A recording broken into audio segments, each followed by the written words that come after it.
오늘 본문 4절 맨 처음 보면 이렇게 되어 있습니다.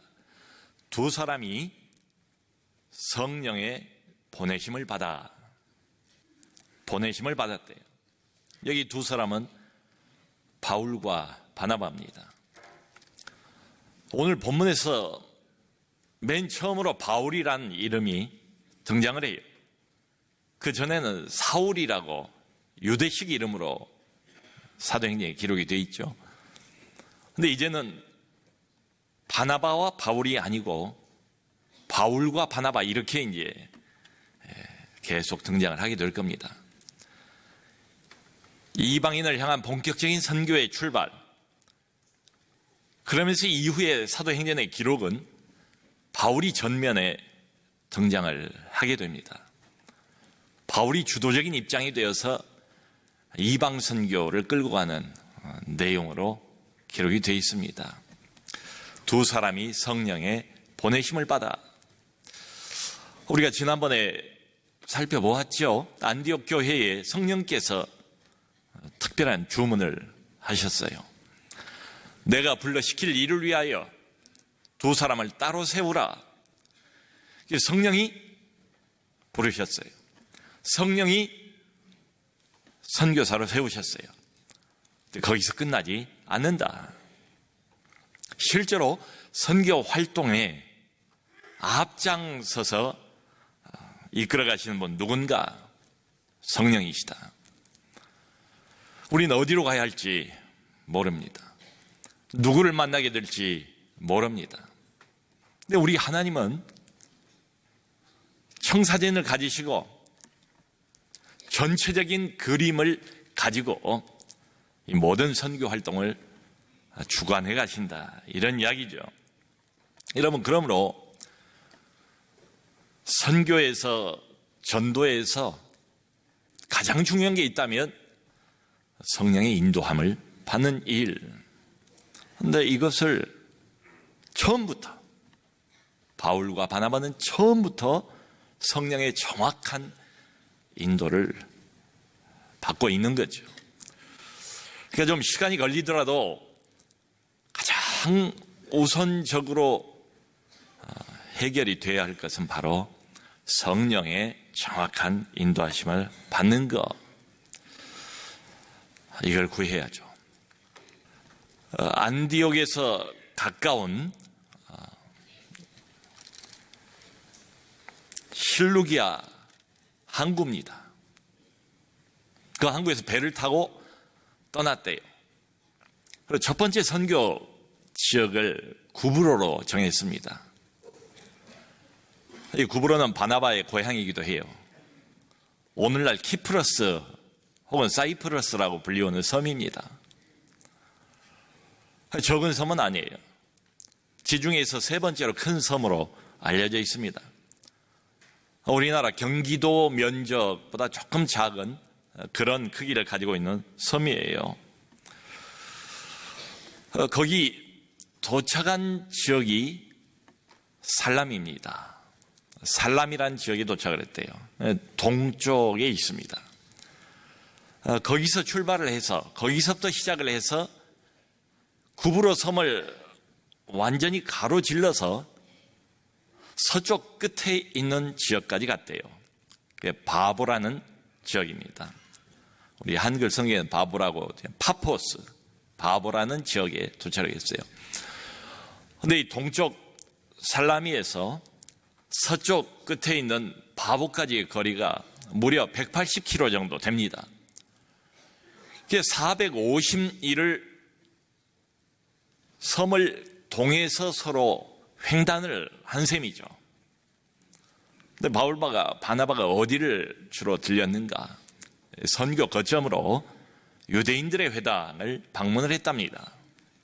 아무래도 유대인들이 하나님을 어쨌든 알고 있는 사람이니까요. 하나님의 말씀인 구약 성경을 가지고 있으니까요. 좋은 접촉 포인트를 갖고 있다고 생각을 한 것 같아요. 그런데 중요한 것은 뭔가 하면 첫 번째 선교 아니겠습니까? 오고는 모든 교회의 선교에 얼마나 중요한 이정표가 되겠습니까? 근데 여기 보니까 이 사람들이 뭘 했는가? 한 가지 일을 했는데, 이게 5절 보면 이렇게 나왔어요. 살라미에 이르러 하나님의 말씀을 유대인의 여러 회당에서 전할세. 하나님의 말씀을 전했다. 처음부터 그랬다. 이게 어디로 가든지 누구를 만나든지 동일한 일을 했다는 겁니다. 그것은 하나님의 말씀을 전하는 것이었다. 대단히 중요합니다. 여러분, 지난번 우리가 사도행전 12장 뒷부분에서 안디옥 교회가 엄청난 영적인 부흥을 경험한 사실을 보았습니다. 사람들이 속속 밀려드는 거예요. 이방인들로만 모인 교회입니다. 근데 바나바 혼자 감당할 수 없을 정도로 교회가 막 성장하고 부흥하는 거예요.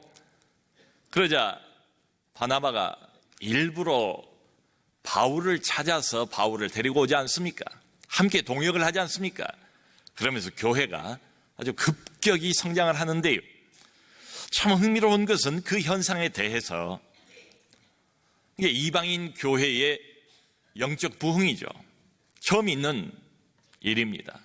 성경에 뭐라고 기록을 하는가 보면 12장 24절에 하나님의 말씀은 흥왕하여 더하더라. 하나님의 말씀 흥왕하여 더하더라.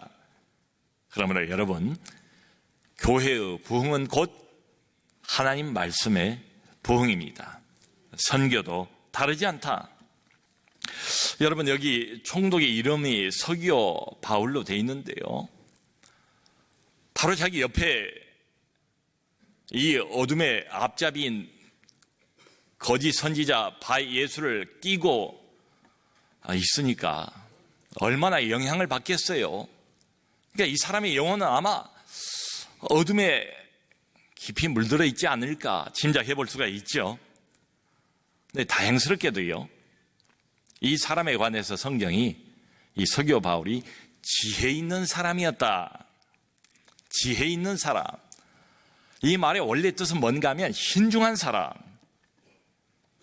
사려가 깊은 사람, 그런 뜻입니다. 여러분, 신중하고 사려가 깊은 사람이 되게 보면 분별력이 있지 않겠어요? 맹신하거나 맹목적으로 쫓아가는 사람이 아니란 이야기 아니겠습니까? 그러니까 그 영적인 파워를 보면서 인정은 하지만 왠지 모르게 이 박수 엘루마, 뭔가 석연치 않은 데가 있었던 것 같아요. 마음을 완전히 주기에는 늘 꺼림직한 이런 게 있지 않았을까 짐작이 됩니다.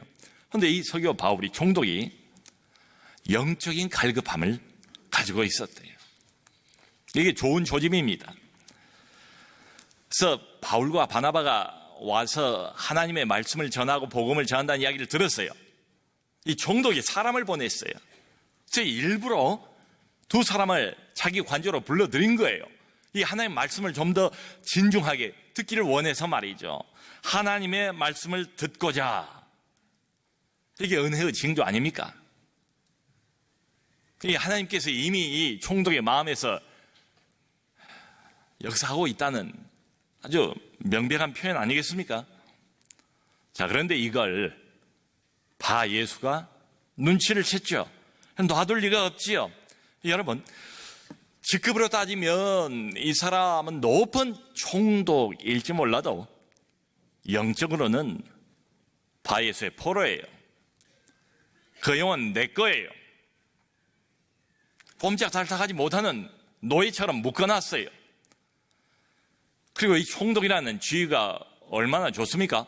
어둠의 왕국을 확장해 나가기 위해서 써먹을 수 있을 만한 아주 유용한 도구예요, 이 총독이. 근데 이 사람이 복음을 안다, 하나님의 말씀을 듣는다, 그리고 하나님의 소유가 된다, 내버려 둘 수 없죠.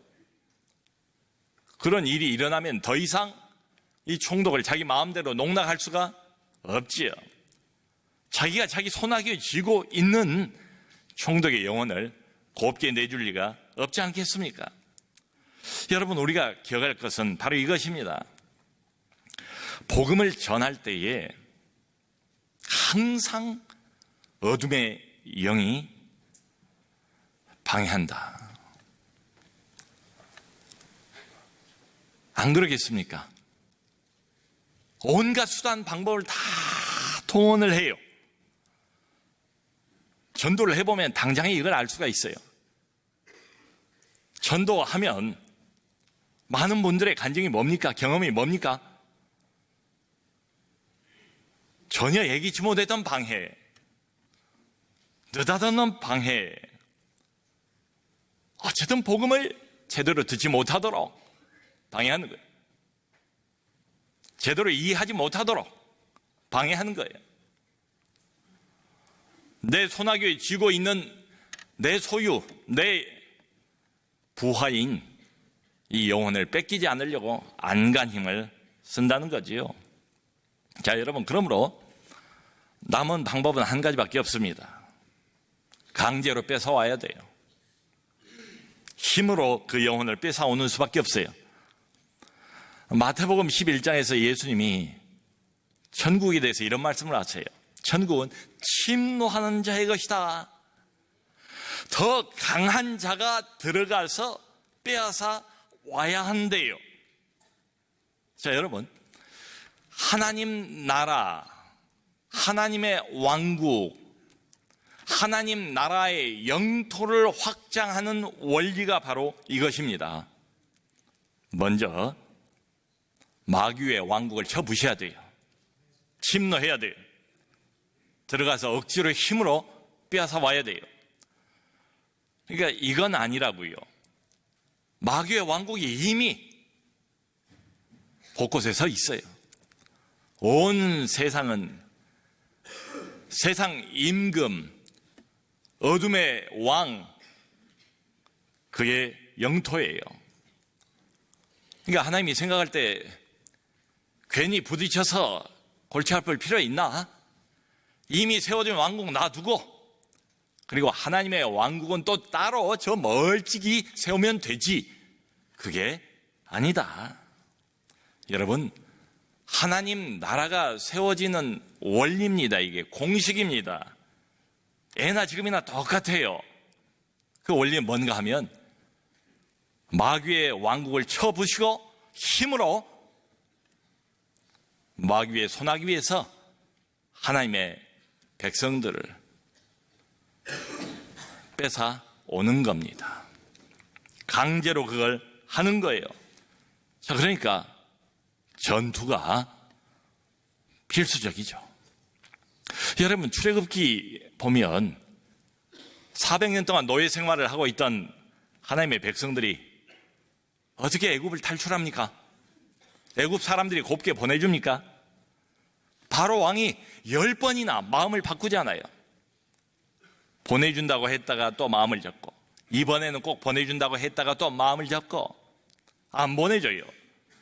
하나님의 백성들이 그 어둠의 왕국을 빠져나오는데 애굽 사람들의 환호를, 마중을, 환송을 받으면서 룰루랄라 하면서 곱게 나온 게 아니잖아요. 하나님이 억지로 빼내지 않습니까? 하나님의 능력을 보이시면서 빼내지 않습니까? 10가지의 전무후무한 재앙을 애굽 땅에 내리지 않습니까? 그러니까 이게 뭡니까? 하나님이 기적으로, 하나님의 능력으로, 하나님의 힘으로, 그리고 억지로 다시 영토를 탈환하시는 거지요. 여러분, 광야에서 40년 동안 이스라엘 백성들이 돌다가 드디어 약속의 땅에 들어갑니다. 젖과 꿀이 흐르는 땅입니다.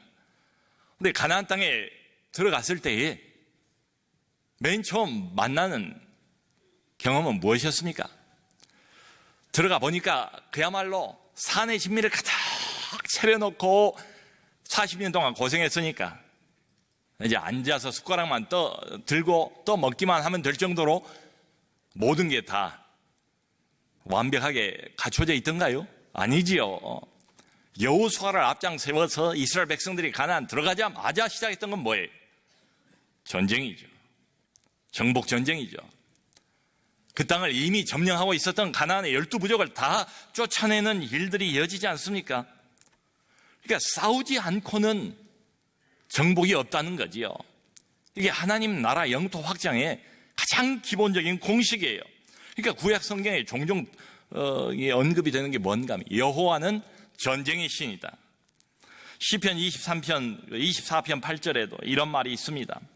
영광의 왕이 누구시냐? 강하고 능한 여호와시요 전쟁에 능한 여호와시로다. 아멘. 여러분, 이런 일이 오늘날도 바로 우리 삶의 현장에서 벌어지고 있습니다. 내가 나가서 싸우면 백전백패예요. 근데 지금 바울이 싸우는 것이 아니라 바울을 통해서 하나님이 싸우신다. 자, 그러므로 바울이 이 거짓 선지자 엘루마를 향해서 10절에 보면 이렇게 말해요. 이르되 모든 거짓과 악행이 가득한 자여 마귀의 자식이여 모든 의의 원수여 주의 바른 길을 굽게 하기를 그치지 아니하겠느냐. 거짓으로 가득한 자, 마귀의 자식, 의의 원수, 지금 호통을 치지 않습니까? 호적에 구질함을 하고 있잖아요. 여러분, 마귀는 설득이 안 돼요.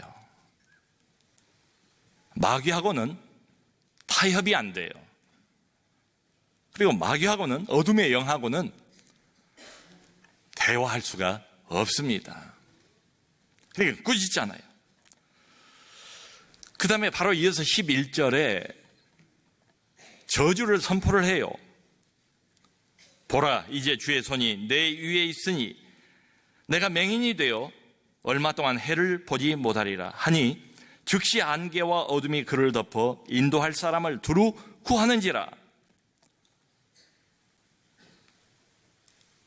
보라, 내 눈이 보지 못하고 맹인이 되어서 얼마 동안 아무것도 볼 수 없을 거다. 주의 손이 내 위에 있으니. 말 그대로 돼요. 안개가 덮이더니 곧 이어서 깊은 어둠을 경험을 하지 않습니까? 참 얼마나 신나는 장면입니까? 참 박수를 칠 만한 이런 장면 아니겠어요? 참 읽어보면 기분 좋은 이런 기록이죠. 그런데 여러분, 이런 의문이 하나 생겨요. 야, 참 바울 대단한 사람이다. 도대체 뭘 믿고 이런 말을 할까? 만약 이대로 안 이루어진다면 어떻게 하려고? 보니까 시간 간격도 주지도 않아요. 보라, 이제 주의 손이 내 위에 있으니. 이제, 지금 일어날 일. 만일 이대로 안 되면 어떻게 하려고? 여러분, 혹시 바울이 될지 안 될지 잘 모르겠지만 여기까지 왔으니까 여기서 밀릴 수 없다. 첫 번째 선교 현장인데 2판 4판 하는 이런 심정으로 그냥 선언을 해버린 걸까요? 아니면 에라 배짱으로 선언을 하면 하나님이 자기의 이름과 영광이 걸린 문제라 개입하실 것을 믿고 이렇게 선언을 한 걸까요? 지금 바울은 영적인 도박을 하고 있는 게 아니지 않습니까? 그렇다면 얼마나 위험한 도박이겠어요? 그런데 바울의 이 말투를, 그 분위기를 보면 절대적인 확신을 가지고 추호도 의심 없이 선포를 하고 있잖아요. 그리고 아닌 게 아니라 말 떨어지자마자 이 박수 엘루마 그냥 눈이 멀어버려요. 시력을 잃어버려요. 안개와 어둠 속을 헤매지 않습니까? 자, 이거 보면 마귀의 하수인은 하나님 나라의 적수가 되지를 못한다. 근데 여전히 궁금한 것은 도대체 어떻게 이런 대담한 선포를 할 수가 있는가? 여러분, 그 대답이 9절입니다. 바울이라고 하는 사울이 성령이 충만하여 그를 주목하고 그 다음에 꾸짖고 그 다음에 이어서 저주를 선언하고, 그러니까 맨 먼저 지금 등장하고 있는 이 표현, 여기 우리가 좀 주목할 필요가 있습니다. 어떻게 해서 이런 놀라운 일이 일어났는가? 그 발단이 무엇인가? 그 이유가 무엇인가? 해답이 여기 다 나와 있어요. 먼저 성령으로 충만했대요. 충만. 여러분, 바울은 어떤 사람입니까? 한마디로 성령으로 충만한 사람이죠. 평소에. 그런데 지금 돌발 상황이 됐습니다. 어떤 위기를 만났습니다. 생각하지 못했던 어떤 변수가 나타났어요. 바로 이 순간 선교사로서의 바울, 그 임무 수행을 위해서 다시 한번 성령으로 충만하게 되었다. 여기 힘과 힘의 대결이 있습니다. 박수 엘리마, 사단의 앞잡이입니다. 어둠의 영향력을 행사하고 있는 사람입니다. 상당한 힘을 갖고 있습니다. 갑자기 그 순간에 하늘문이 열리고 성령의 기름 부으심이 바울에게 임했다. 특별한 기름 부으심이. 여러분, 우리 사도행전에서 종종 만날 수 있는 그 표현이 바로 이것입니다. 베드로가 오순절날 성령이 충만하죠. 그래서 많은 모여든 사람들 앞에서 처음으로 설교하지 않습니까? 그런데 유대인들의 관원과 장로들 앞에 섰을 때에 성경이 뭐라고 표현합니까? 다시 베드로가 성령이 충만하여 가로되. 한번 충만했던 성령, 필요할 때마다 임무 수행을 위해서 하나님이 재충만. 막강한 힘을 가지고 있는 존재가 여기 있습니다. 사람의 힘이 아니에요. 악한 힘입니다. 여러분, 일반적으로 이런 귀신의 세력을 만나면 겁나지 않겠어요? 너나 할 것 없이 피하고 싶지 않겠습니까? 실제로 귀신 들린 사람 얼마나 끔찍합니까? 얼마나 소름 끼칩니까? 그 표정하며 그 말투가 마치 지옥에서 나온 것 같은 이런 느낌을 갖잖아요. 그냥 도망가고 싶은 생각이 굴뚝 같지 않겠어요? 그런데 여기 보니까 바울이 성령이 충만하여서 여기 그를, 그러니까 박수엘루마를 주목하고 이렇게 되어 있어요. 9절에. 성령이 충만했습니다. 하나님의 성령의 지배와 다스림을 바울이 받는 거예요. 100% 받는 겁니다. 그리고 난 다음에 맨 처음 취했던 행동이 그를 주목하고 박수 엘루마를 정면으로 뚫어지게 집중해서 쳐다봤다. 귀신에 사로잡힌 사람의 시선을 만나본 적이 있습니까? 피하고 싶지 않겠습니까? 웬만하면. 근데 성령으로 충만하자마자 그를 정면으로 쳐다봤다. 정면 대결을 피하지 않았다. 진검승부에 드디어 들어갔다. 여러분, 이럴 수 있는 건 오직 한 가지 경우뿐입니다. 내가 더 센 것을 가지고 있을 때만 가능하죠. 마귀는 영적인 존재입니다. 인간이 아니에요. 우리보다 훨씬 더 능력이 많습니다. 우리의 지식 안 통해요. 우리의 이성 안 통해요. 우리의 열심도 별로 소용이 안 됩니다. 여러분, 어둠과 정면으로 맞닥뜨렸을 때에 우리로 하여금 영적으로 승리할 수 있게 해주는 비결은 딱 하나밖에 없습니다. 그것은 성령의 능력입니다. 인간의 힘이 아니에요. 하늘의 힘입니다. 하나님 자신의 힘입니다. 여러분, 성령께서 이렇게 전격적으로 역사를 하셔서 지금 첫 대결을 승리로 장식하지 않습니까? 여기 12절 마지막 절을 보면 총독이 결국은 복음을 믿게 돼요. 구원받았다고요, 이 총독이. 사랑하는 성도 여러분, 내 언변이 복음을 전파하는 것 아니고요, 내 재주나 내 열심이나 나의 어떤 탁월성이 복음을 전파하는 것도 전혀 아니다. 그러니까 우리가 좀 겸손해야죠. 영적 전투의 승리는 전적으로 하나님께 달려있다. 우린 지금도 느낄 수도 있고 못 느낄 수도 있지만 여기저기에서 어둠의 영과 맞닥뜨리면서 살고 있습니다. 어둠의 영과 대면했을 때 꼭 필요한 조건 하나가 있어요. 그게 뭐냐? 성령으로 충만한 거예요. 성령으로 충만. 자, 여러분, 질문은 이겁니다.